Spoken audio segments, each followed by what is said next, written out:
রিজিক কি কি পাবেন, আপনার রিজিক সব লেখা হয়ে গেছে। এখন আপনারা কি রিজিকটাকে হালাল পথে চাচ্ছেন না হারাম পথে?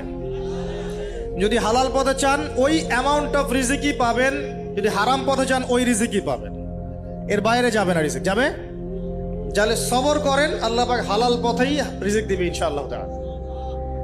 রিজিক বৃদ্ধির জন্য কিছু আমল আছে, তার মধ্যে শ্রেষ্ঠ আমল হচ্ছে নামাজ, এর সাথে চাষতের নামাজ পড়া।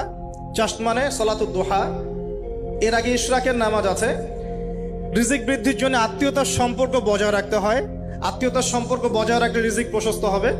বেশি বেশি যে আল্লাহর জিকির করে এবং কোরআন তেলাওয়াত করে তার রিজিক বাড়ে আলহামদুলিল্লাহ, এবং যে আল্লাহর রাস্তায় খরচ করে তার রিজিক বাড়ে ইনশাআল্লাহ।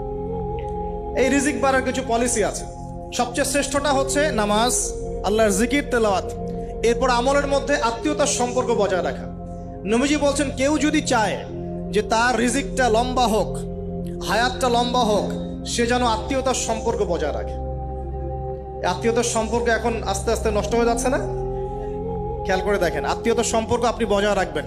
মনে রাখবেন, আমি বারবার একটা কথা বলেছি আপনাদের ওয়াজ মাহফিলে, যে পৃথিবীতে যে কাজই করবেন আল্লাহর সন্তুষ্টির জন্য করবেন।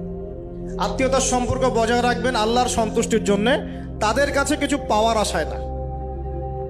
যখনই আপনি কারো কাছে কিছু পাওয়ার আশা করবেন আপনি কষ্ট পাবেন। যখনই কারো কাছে কিছু পাওয়ার আশা করবেন আপনি কষ্ট পাবেন। কারো কাছে এত বেশি পাওয়ার আশা করবেন না। কার কাছে পাওয়ার আশা করবেন? আল্লাহ।